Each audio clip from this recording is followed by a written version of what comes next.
प्रादेशिक समाचार के साथ मैं चंदन कुमार कौंडिल्य। पहले मुख्य समाचार। प्रधानमंत्री नरेंद्र मोदी ने सभी राज्यों के मुख्यमंत्रियों के साथ की वर्चुअल बैठक। 11 से 14 अप्रैल तक व्यापक जन टीका कार्यक्रम चलाने का किया आह्वान। राज्य भर में पिछले 24 घंटों के दौरान मिले 1882 नए कोरोना संक्रमित। सक्रिय मामलों की संख्या बढ़कर 9200 के पार। कृषि मंत्री बादल पत्रलेख ने कहा, कृषि ऋण माफी में बिचौलिए पाए जाने पर आरोपियों और बैंकों के अधिकारियों पर दर्ज की जाएगी प्राथमिकी। और आईपीएल 2020 क्रिकेट टूर्नामेंट का 14वां संस्करण आज से चेन्नई में होगा शुरू। पहला मुकाबला मुंबई इंडियंस और रॉयल चैलेंजर्स बेंगलुरु के बीच। और अब समाचारों से पहले एक जरूरी संदेश। कोविड-19 मरीजों की संख्या फिर से बढ़ रही है, इसलिए सभी श्रोताओं से अपील है कि कोई भी कोताही न बरते, सभी सुरक्षा उपायों का पालन करें और 45 वर्ष से ऊपर के सभी लोग बेहिचक टीका लगवाएं। सुरक्षित रहें और 3 आसान उपायों का पालन करें। मास्क पहने, 2 गज की दूरी है जरूरी, सुरक्षित दूरी बनाए रखें, हाथ और मुंह साफ रखें। और चलते हैं अब समाचारों की ओर। प्रधानमंत्री नरेंद्र मोदी ने इस महीने की 11 से 14 तारीख तक व्यापक जन टीकाकरण कार्यक्रम संचालित करने और इसे उत्सव के रूप में मनाने का आह्वान किया है। 11 अप्रैल को महात्मा ज्योतिबा फूले की जयंती और 14 अप्रैल को बाबा साहेब अम्बेडकर की जयंती है। श्री मोदी ने युवाओं से आगे आने और वरिष्ठ नागरिकों और अन्य लोगों की मदद करने की अपील की, जिन्हें कोविड टीकाकरण के लिए सहायता की आवश्यकता है। राज्यों के मुख्यमंत्रियों के साथ कल शाम कोविड की स्थिति पर वीडियो कॉन्फ्रेंसिंग से बातचीत करते हुए श्री मोदी ने संक्रमण के बढ़ते मामलों को प्रभावी ढंग से नियंत्रित करने के लिए छोटे नियंत्रण क्षेत्र बनाने की आवश्यकता पर जोर दिया। उन्होंने राज्यों से युद्ध स्तर पर अपने प्रयास तेज करने का आग्रह किया। इस दौरान श्री मोदी ने टेस्टिंग और ट्रैकिंग बढ़ाने पर भी जोर दिया। ह्यूमन सोर्स जो है, हर एक को हमने जागरूक करना पड़ेगा, उसने नियमों का पालन करना होगा। ये बहुत आवश्यक है और निश्चित तौर पर इसमें टेस्टिंग और ट्रैकिंग की बहुत बड़ी भूमिका है। हम टेस्टिंग को लाइट न लें, टेस्टिंग को हमें हर राज्य में इतना बढ़ाना होगा कि पॉजिटिव रेट कैसे भी करके 5% के नीचे ला करके रख जाए। संख्या ज्यादा है, इसलिए आप गलत कर रहे हैं, ये सोचने की जरूरत नहीं है। अब टेस्टिंग ज्यादा करते हैं, उसके कारण पॉजिटिव केस नजर आते हैं, लेकिन बाहर निकलने का रास्ता वही है। प्रधानमंत्री ने कहा कि एक चुनौतीपूर्ण स्थिति फिर से उभर रही है। उन्होंने राज्यों से संक्रमण जांच, संक्रमितों का पता लगाने और उनका इलाज करने, कोविड उपयुक्त व्यवहार और कोविड प्रबंधन पर ध्यान केंद्रित करने का आग्रह किया। प्रधानमंत्री ने राज्यों से आरटी-पीसीआर कोविड जांच पर जोर देने की अपील की। और हमारी टारगेट 70%, 70% आरटी-पीसीआर टेस्ट करने का है। कुछ जगह से मेरे पास खबर आई है, मैंने वेरीफाई नहीं किया है, कि कुछ लोग जो आरटी-पीसीआर टेस्ट कर रहे हैं, उसमें जो सैंपल लेते हैं, उसमें बहुत लेथार्जी है। ऐसे मुंह के आगे से सैंपल ले लेते हैं। ऐसा है, बहुत गहरे जाकर के सैंपल लिए बिना रियल रिजल्ट मिलता ही नहीं है।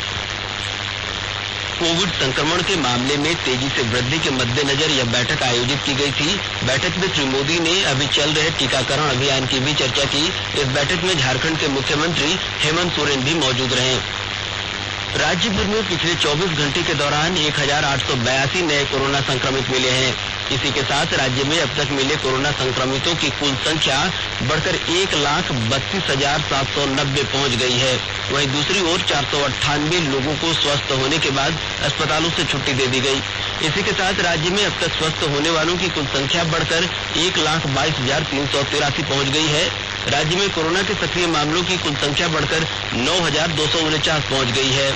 वहीं राज्य भर में कल 7 कोरोना संक्रमितों की मौत के बाद अब तक मरने वालों की कुल संख्या बढ़कर 1,158 पहुंच गई है। कल मिले नए संक्रमितों में रांची के 858, पूर्वी सिंहभूम के 204, धनबाद के 91, देवघर के 72, बोकारो के 70, दुमका के 67, कोडरमा के 50 सहित अन्य जिलों के कोरोना संक्रमित शामिल हैं। इधर झारखंड में तेजी से बढ़ते कोरोना के मामलों को देखते हुए राज्य सरकार की तरफ से कोरोना गाइडलाइन जारी होने के बाद कल रात 8 बजे के बाद रांची के सभी प्रतिष्ठान बंद हो गए।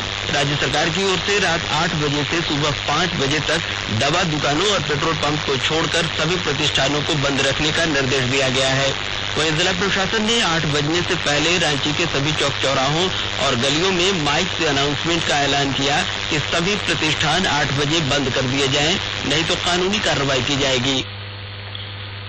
सरहुल पर्व के दौरान सरना समितियों द्वारा शोभा यात्रा नहीं निकाली जाएगी। यह निर्णय रांची के उपायुक्त छवि रंजन और विभिन्न सरना समितियों की बैठक में लिया गया। रांची समाहरणालय स्थित उपायुक्त सभागार में आयोजित बैठक में कोरोना संक्रमण को देखते हुए सरहुल में जुलूस या शोभा यात्रा निकालने को लेकर बैठक में गंभीरता पूर्वक विचार विमर्श किया गया। विभिन्न समितियों द्वारा एकमत होकर फैसला किया गया कि इस बार जुलूस या शोभा यात्रा नहीं निकाली जाएगी। सीरमटोली स्थित मुख्य सरना स्थल पर 5 लोगों को पूजा पाठ करने की अनुमति होगी।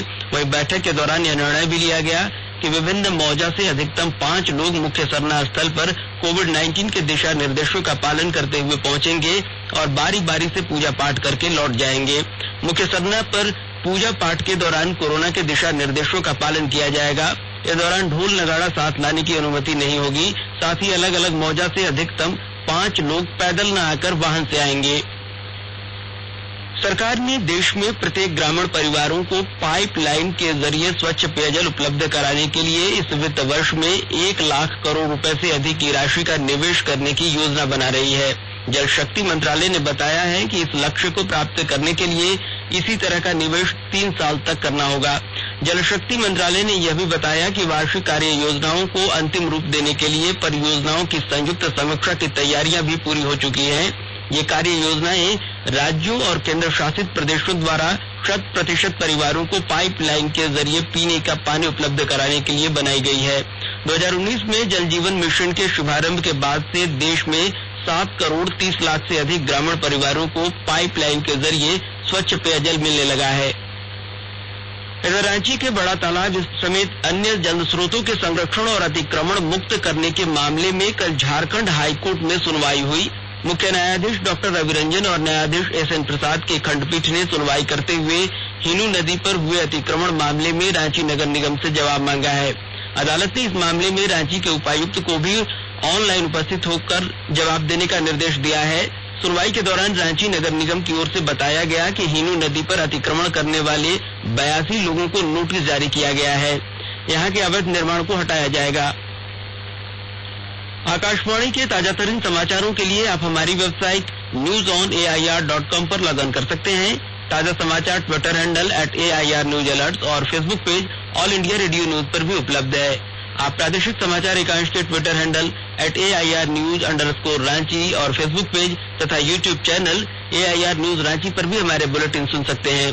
प्रादेशिक समाचार आप आकाशवाणी रांची से सुन रहे हैं और अब पेश है कोरोना से बचाव के कुछ संदेश।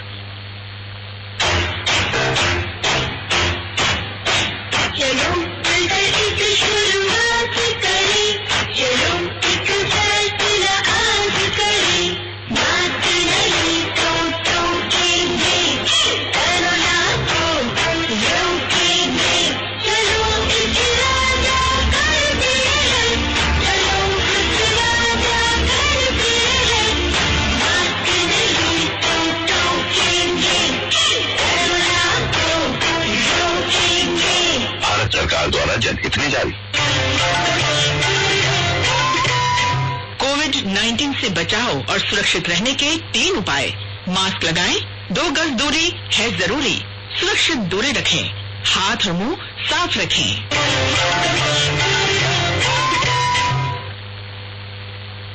प्रादेशिक समाचार में आपका एक बार फिर से स्वागत है।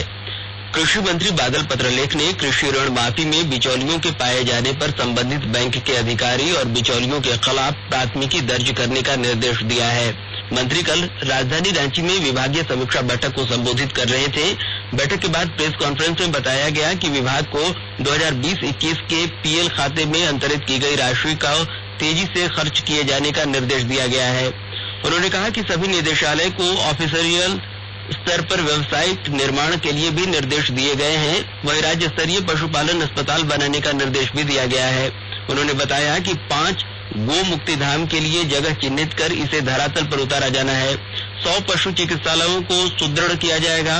वहीं 3 मोबाइल वेटरनरी एम्बुलेंस, 2 बैल की योजना, दुमका बासुकीनाथ में पशु शरण स्थली, सहित दुमका में पशुपालक प्रशिक्षण केंद्र भी बनाए जाएंगे। उन्होंने कहा कि सरकार ने जमशेदपुर, गिरिडीह में 50,000 लीटर क्षमता के नए डेयरी प्लांट तैयार करने की योजना बनाई है। रांची में भी मिल्क प्रोडक्ट प्लांट स्थापित किया जाएगा। चतरा जिले में कोरोना संक्रमण के बढ़ते प्रभाव को देखते हुए जिला प्रशासन ने 8 अप्रैल से कई सख्त कदम उठाने का निर्देश जारी किया है। विस्तृत ब्यौरा दे रहे हैं हमारे चतरा संवाददाता। चतरा में कोरोना संक्रमण के बढ़ते प्रभाव को देखते हुए जिला प्रशासन ने 8 अप्रैल से कई सख्त कदम उठाने का निर्देश जारी किया है। राज्य सरकार के दिशा निर्देश पर चतरा जिले के सभी सरकारी व गैर सरकारी स्कूल व कॉलेजों को 30 तारीख तक बंद करने का आदेश दिया गया है। मास्क अथवा फेस कवर को अनिवार्य कर दिया गया। इस बाबत उपायुक्त दिव्यांशु झा ने संबंधित अधिकारियों को सरकार द्वारा जारी नियमों को प्रभावी रूप से लागू कराते हुए उसे 100% अनुपालन कराने का निर्देश दिया है। सूचना जनसंपर्क कार्यालय द्वारा उपायुक्त के नाम से जारी बयान में कहा गया है कि राज्य सरकार की गाइडलाइन के अनुसार 8 अप्रैल से मुख्य रूप से सभी school, park, gym, swimming pool आदि बंद रहेंगे। प्रदर्शन व जुलूस को प्रतिबंधित किया गया। शादी विवाह को छोड़कर कोई भी आउटडोर या इंडोर कार्यक्रम नहीं होंगे। अशोक कुमार तुलसियान, आकाशवाणी समाचार, चतरा। आईपीएल 2020 क्रिकेट टूर्नामेंट का 14वां संस्करण आज चेन्नई के चेपक स्टेडियम में शुरू हो रहा है। आज पहले मैच में शाम 7:30 बजे मौजूदा चैंपियन मुंबई इंडियंस का सामना रॉयल चैलेंजर्स बेंगलुरु से होगा। आईपीएल के संस्करण के मैच मुंबई, चेन्नई, बेंगलुरु, अहमदाबाद, नई दिल्ली और कोलकाता में होंगे। फाइनल मैच 30 मई को अहमदाबाद के नरेंद्र मोदी स्टेडियम में खेला जाएगा। पिछले साल कोविड महामारी को देखते हुए आईपीएल की टीमें संयुक्त अरब अमीरात गई थी। इस साल आईपीएल मैच कोविड-19 से संबंधित सुरक्षा के दिशा निर्देशों का पालन करते हुए घरेलू स्टेडियम में खेले जाएंगे। पहली बार आईपीएल का यह संस्करण अपने पिछले संस्करण के लगभग 6 महीने के बाद हो रहा है।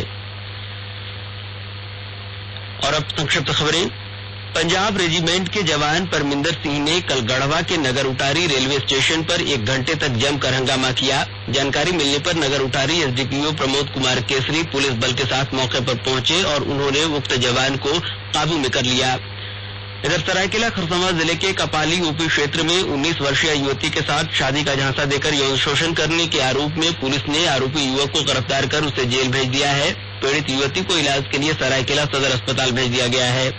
राज्य सरकार के कोरोना को लेकर जारी गाइडलाइंस को धरातल पर उतारने के लिए गिरिडीह जिला प्रशासन ने कल रात फ्लैग मार्च किया। गिरिडीह शहर में डीसी राहुल कुमार सिन्हा व पुलिस अधीक्षक अमित रेणु के नेतृत्व में फ्लैग मार्च निकाला गया। धनबाद में कोरोना के बढ़ते मामलों के बीच जिले के 4 कोविड अस्पताल, SNMSCH सेंट्रल अस्पताल, जोनल ट्रेनिंग स्कूल, भोली और जामा डोबा के कोविड सेंटर में संक्रमित मरीजों के सभी बेड भर गए हैं। वहीं धनबाद के उपायुक्त उमाशंकर सिंह ने कहा है कि 45 वर्ष से अधिक उम्र के कोरोना पॉजिटिव व्यक्ति को होम आइसोलेशन की सुविधा नहीं मिलेगी। उन्होंने कहा कि 45 वर्ष से कम उम्र के असिम्प्टोमेटिक कोरोना पॉजिटिव व्यक्ति को होम आइसोलेशन की अनुमति कोविड-19 के नियमों एवं शर्तों का पालन करने के पश्चात ही प्रदान करने का निर्णय लिया गया है। और अब सुनते हैं अखबारों की आज की सुर्खियां। राज्य से प्रकाशित सभी प्रमुख अखबारों ने राज्य में कोरोना के बढ़ते मामलों और कल से लागू नए दिशा निर्देशों की खबर को पहली खबर बनाया है। सख्ती शुरू, 8 बजते ही दुकानें बंद, राजधानी के प्रवेश मार्गों पर चेकिंग शीर्षक से प्रभात खबर ने पहले पन्ने पर खबर प्रकाशित किया है। कोरोना के बढ़ते मामलों पर हिंदुस्तान ने लिखा है, रांची में हालात बेकाबू, 858 नए केस मिले, 6 की मौत। वहीं गोड्डा में गोड्डा दिल्ली हमसफर ट्रेन के उद्घाटन के दौरान सांसद निशिकांत दुबे और विधायक प्रदीप यादव के बीच नोक झोंक की खबर को दैनिक भास्कर ने पहले पन्ने पर प्रकाशित किया है, जिसका शीर्षक है, हमसफर पर उलझे निशिकांत प्रदीप। वहीं प्रधानमंत्री नरेंद्र मोदी की मुख्यमंत्री के साथ बैठक को दैनिक जागरण ने पहले पन्ने पर प्रमुखता से प्रकाशित किया है, जिसका शीर्षक है, लॉकडाउन की जरूरत नहीं, लापरवाही रोके राज्य, 11 से 14 तक वैक्सीन उत्सव। वहीं हिंदुस्तान टाइम्स और द टाइम्स ऑफ इंडिया ने भी प्रधानमंत्री की बैठक को प्रमुखता से प्रकाशित किया है। और अंत में मुख्य समाचार एक बार फिर। प्रधानमंत्री नरेंद्र मोदी ने सभी राज्यों के मुख्यमंत्रियों के साथ की वर्चुअल बैठक, 11 से 14 अप्रैल तक व्यापक जन टीका कार्यक्रम चलाने का किया आह्वान। राज्य भर में पिछले 24 घंटों के दौरान मिले 1882 नए कोरोना संक्रमित, सक्रिय मामलों की संख्या बढ़कर 9200 के पार। कृषि मंत्री बादल पत्रलेख ने कहा, कृषि ऋण माफी में बिचौलिए पाए जाने पर आरोपियों और बैंक के अधिकारियों पर दर्ज की जाएगी प्राथमिकी। और आईपीएल 2020 क्रिकेट टूर्नामेंट का 14वां संस्करण आज से चेन्नई में शुरू होगा। पहला मुकाबला मुंबई इंडियंस और रॉयल चैलेंजर्स बेंगलुरु के बीच। और इसके साथ ही आकाशवाणी रांची से प्रादेशिक समाचार का यह बुलेटिन समाप्त हुआ। नमस्कार। घर में रहिए, सुरक्षित रहिए और सुनते रहिए आकाशवाणी।